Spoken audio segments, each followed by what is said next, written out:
All right, here we've got our night book, the Green Grasshopper book, chapter 3, problem number 31. It says a rifle is aimed horizontally at a target 50 meters away. The bullet hits the target 2 centimeters below the aim point. A, what is the bullet's flight time? And B, what is the bullet's speed as it left the barrel? All right, so to find the flight time, the best way to do it is if you know the height that the object is going to fall as during the time period that you're looking at. In this case, we do, right? They say it's 2 centimeters.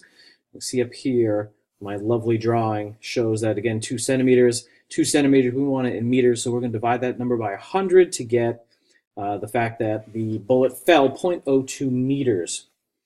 All right, so again, best way, if we know that height that it's going to fall, let's use that to our advantage. And using the second kinematic equation again, we get 1/2 g t squared.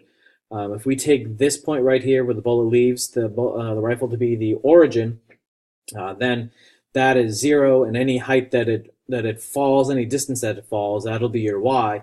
In this case, it's 2 centimeters, so we're going to call that negative 0.02 centimeters because it fell, or it's 0.02 meters below the origin. Y sub O is 0.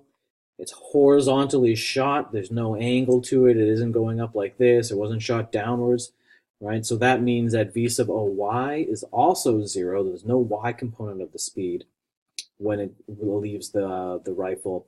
And then we're left with 1/2 negative 10 t squared.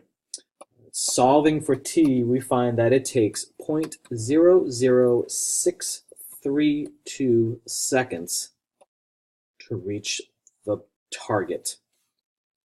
All right. Part B wants to know how fast was its original speed, right? How fast did it leave the bullet? What speed was it traveling when it left the rifle? If we look at what we know, if we want to find that speed, we know that its speed was all initially in the horizontal direction.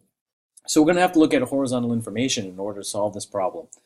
Luckily, we know the time that it took, and we know how far in the horizontal direction, right, how far it traveled. So if we go with the x version of our kinematic equation, we've got this.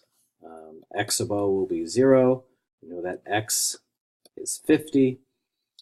Let's see, V sub O is what we're looking for, and we know the time is 0.00632, and there is no acceleration because once it leaves the bullet, we know that there's nothing making it change its speed, whether it's speeding up or slowing down.